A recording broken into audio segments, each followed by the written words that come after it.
911 emergency, what are you reporting?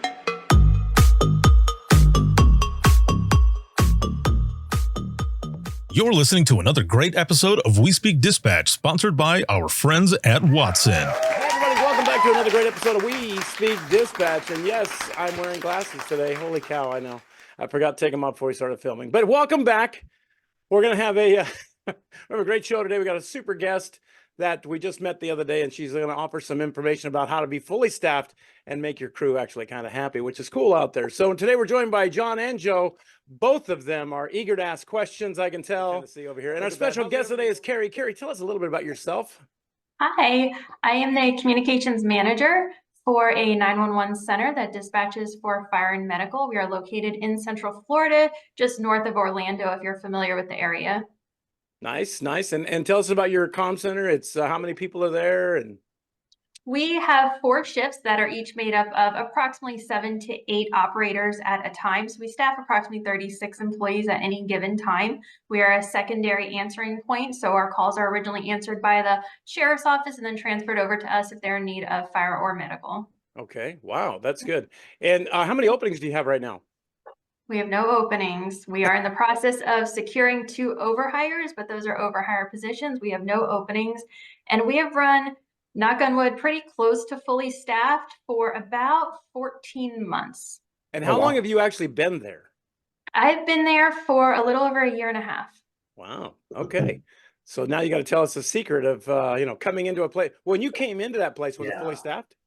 It was not fully staffed. They were not by any means a struggling communications center, though I believe they had about 6 vacancies at the time, and they were running about 6 to 8 resignations per year. We're running about 4 resignations per year right now. So definitely am proud of an improvement, but I would by no means say it was a struggling center to begin with. Okay, wow. So we hear full staff, and sometimes that's by the numbers, but that doesn't always mean the volume. So when you have 36 and your center fully staffed on paper with 0 openings, is it still hard to answer calls and dispatch calls because of the volume? So we do answer about 130,000 calls per year. Ideally, I would like to have an extra 4 positions staffed with us full time. Ideally, I do think we are in need of that increase.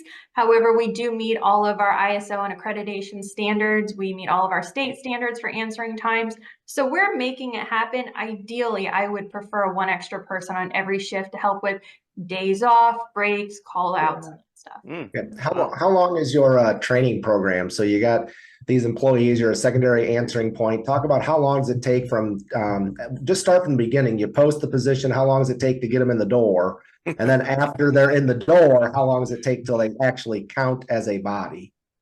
So once we post, we usually have them interviewed within about 2 to 3 weeks after that posting closes. We usually have them onboarded in about another 3 to 4 weeks after that. We try to space out our academies appropriately so that our CTOs are not overwhelmed. We try to give them a break in between. So we have them onboarded within about 2 months of them originally applying. We're trying to shorten that time, but that's where we are right now.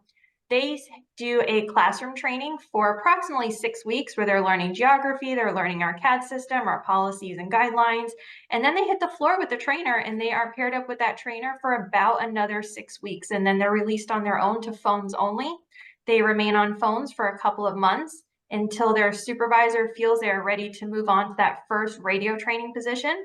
We have 2 radio positions to train for. We try to have them through all the tiers, the call taking and the 2 radio positions within about 12 to 15 months. Wow. And you mean tiers like TIERS, right? Not tiers like, oh my God. It's a little of both, honestly. But yeah, we try to have them signed off and get them going because we want to start encouraging them to move on. Once they're signed off on that last radio position, they can move on to, are they appropriate to become a certified training officer? Are they appropriate to start learning what goes into the supervisory skills? So we try to have them through that in about 15 months. And the academy includes learning the protocol?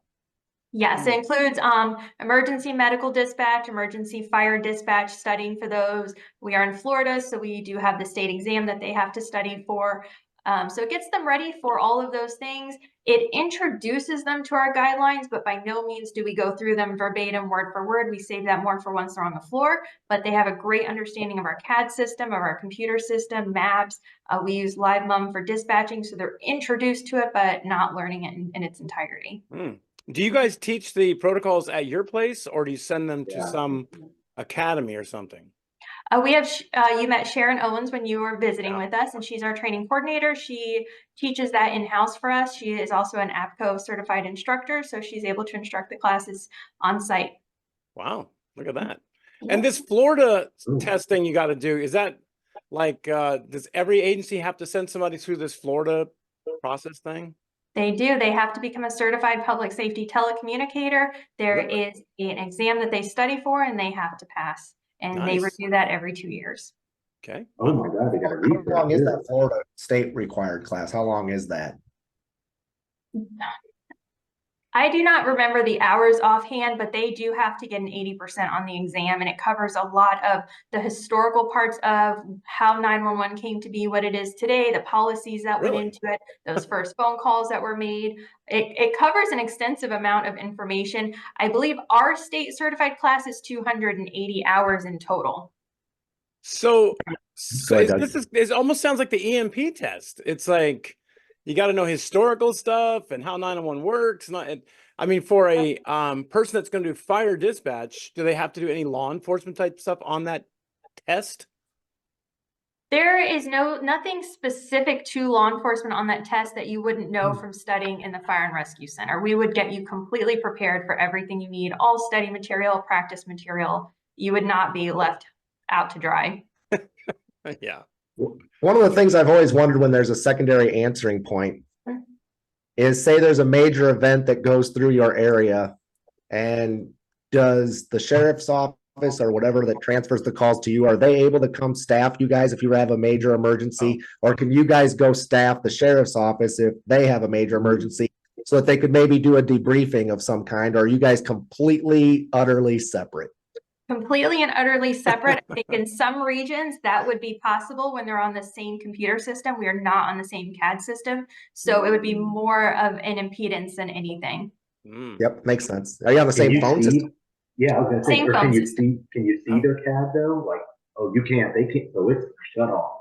Yeah, we are in completely separate rooms, completely different CAD systems, and law enforcement is heavy in the 10 codes and signals. Yeah. So anybody coming from the fire side would even struggle to keep up with what is going on the radio and that sort of traffic. Well, fire just likes acronyms, DOA.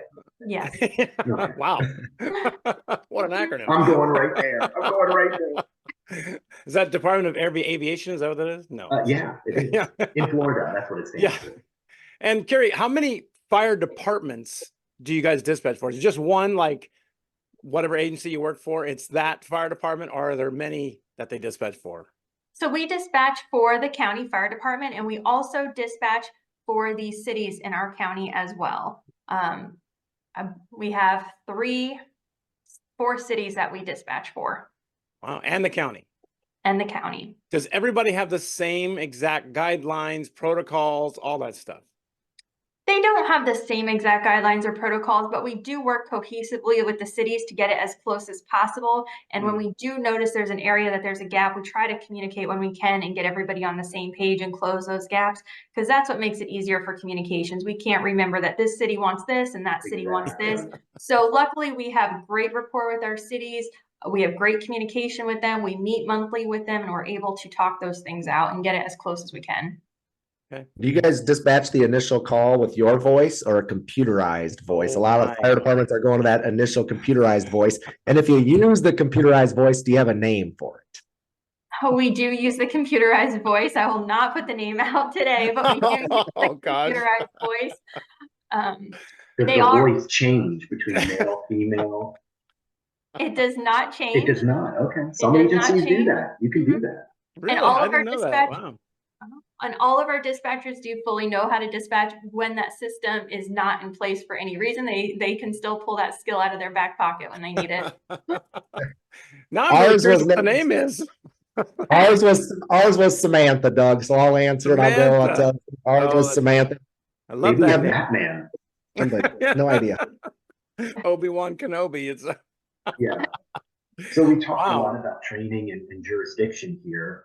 Do you do stay interviews? That's kind of a big thing on social media to find out, if you're fully staffed. And first of all, how long have you been fully staffed? Number one, if you answered that, I forgot.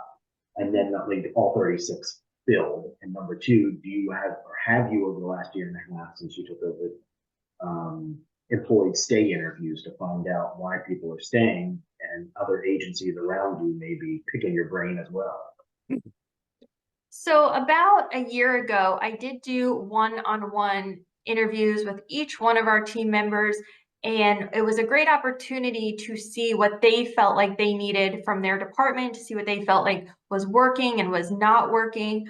And it was wonderful feedback. I have not followed up with that again because there's a couple of places that I want to be before we follow up again. I feel like when you do those one-on-one interviews, they need to be from a very genuine spot, and you have to have the time dedicated to do the follow-up work that comes with them. So it would be interesting to come in a year later and see if they feel like there has been an improvement or if they feel like it has stayed the same.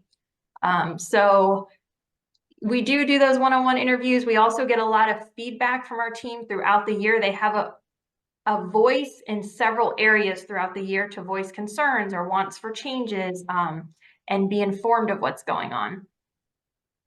And how long have you had the 36 filled? We have been close to fully staffed since November of 2022. Okay, Wow. It's been a minute. Okay.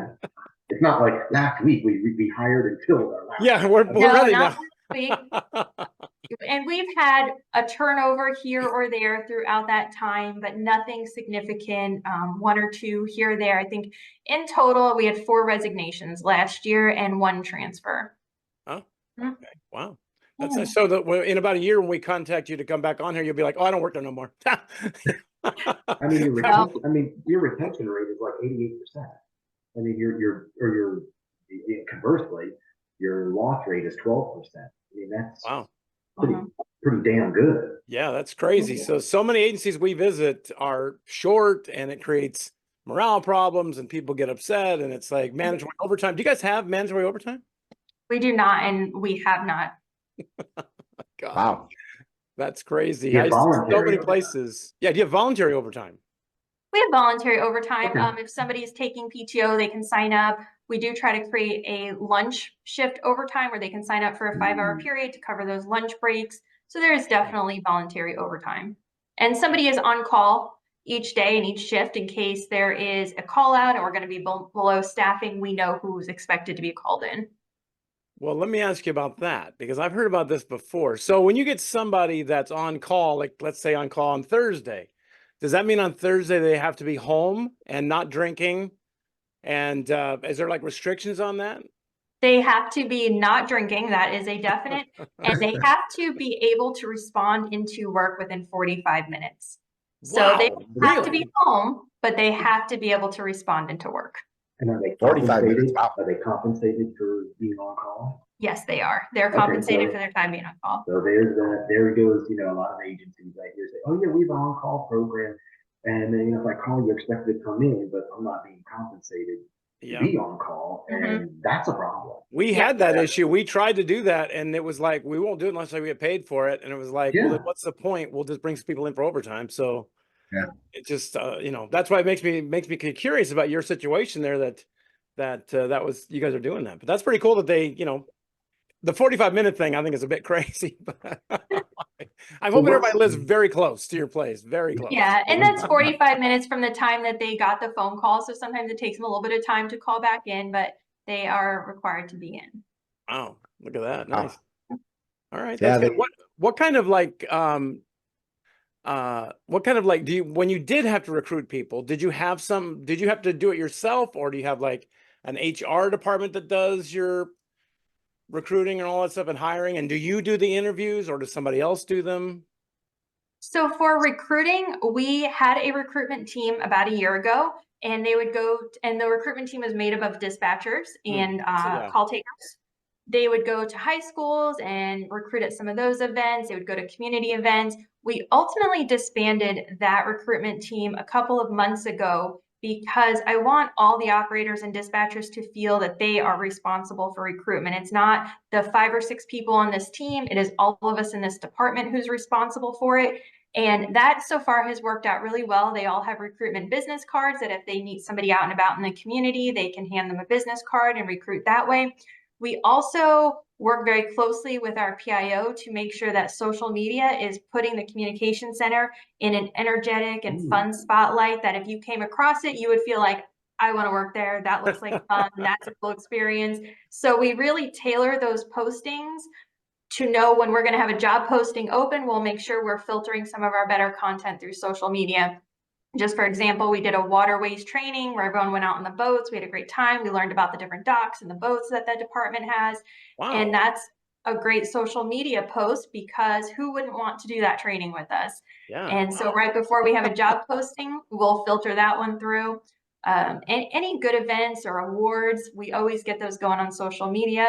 But our best recruiters are not just our staff, our operators, and our dispatch, but also our city partners that we work with and other people within the agency are always referring friends, family, neighbors, and those have been our best candidates, our best interviews, and our best numbers altogether. Nice. Wow. Do I get a referral bonus if someone hands someone a card? And I'm scared me that The county does. The county does have an incentive for our What the employees heck? that brings somebody Wow. in, and if that employee remains, they have an incentive. Holy cow, this is crazy. Now, Well, in Keri, November of 22, did you have an incentive for hiring a hiring bonus to fill those last couple slots? We have never had a hiring bonus. Okay. but you have all these other bonuses in place out there. Which I is know. nice. There is. The county's very good to us. The county makes sure there's great incentives in place, but we've never done a hiring bonus, and we are not one of the highest paid agencies by any means in our area. Wow. Well, Keri, a couple quick questions before we get out of here because we're almost at the end of time here. Mhm. One is, do you send your folks on ride-alongs out with the fire department? Yes, we do. Wow, nice. And the other thing is, okay, so Keri, you are the center that has all this stuff going for you. What's a piece of advice you could give to some of our viewers that are out there going, we have no way of staff, everybody's miserable. What do you think would be one thing that you could tell them to do? If I had to focus on one thing that you could fix today with nobody's permission, nobody's funding, and just go start this Monday morning, I would change the way you're disseminating information to your frontline staff. I would almost bet if you have a morale problem in your center that your frontline staff feels they are not getting information timely, they're not getting information at the same time as their peers, and they're having to fish for information. They need to be included in what's going on, they need to have a say, and there needs to be a process for how the information is getting to them. So not just a Okay. blanket email. I know we're almost out of time, though, but I gotta ask a Go, follow-up. Jess, go. Yeah, how do you do that besides email? Exactly what you talked about. How do you do that besides email? One of my number one methods for that is every single supervisory meeting, we document the minutes from those meetings, and those minutes outside of personnel issues are sent out within a shift or two to the entire staff. They get a copy of those meeting minutes every single meeting. Wow. So that they know exactly what was covered, exactly what is being worked on, exactly what is being changed, and they have a say and are engaged in what's going on in the center. And they know what their leadership is doing to support them. Wow. Now that sounds more like email, yes? Those go out by email from me, and then the supervisors follow it up with an in-person discussion to make sure there are no questions. And one of my favorite things is usually by the next day, I have an email or two from a shift asking for clarifying information, asking for follow-up information, presenting additional ideas to build on top of what was already presented. And to me, that means that they were engaged, they were paying attention, and they felt like they had a voice, and that's the best part. Wow. Look at that. I love that kind of thing when we can ask people that are experiencing good things Mhm. to kind of share that with everybody else, as opposed to people sitting here going, we're short, nobody likes each other, all these things. It's like, well, what do you do about it? How can you fix this kind of a thing? So, I mean, Keri, I hope if you are interested that if somebody wants to get a hold of you, they can send us an email and we'll send it right back to you. And you can provide some guidance or some help, or maybe meet with this person or whatever you want to do out there. But I think it's kind of nice that you have that fully staffed. And really, we had a good time teaching down there. Me and Leslie both had a good time down there with that. It was great. Everybody enjoyed the training. Thank you. Oh, thank you very much. Hey, Joe, tell us about our social media. What's going on with that? I tell you what, we're kicking butt. I mean, when you get right down to it, we're almost in 50 countries and we're nearing 30,000 plays since we started this during COVID. Oh, So if you're not listening to us, make sure you tune in. You can find us on any platform, Facebook, social media, Instagram, YouTube, Twitter, or just not Twitter, whatever, everywhere. That is great. Well, until next time, everybody, thanks, Keri, for showing up. John and Joe, appreciate you guys coming by. Until we meet again, folks, go out and make it a great day because you know we will. Thank you. Watson Consoles is a proud sponsor of the We Speak Dispatch podcast. For more information or to schedule a showroom tour, visit watsonconsoles.com.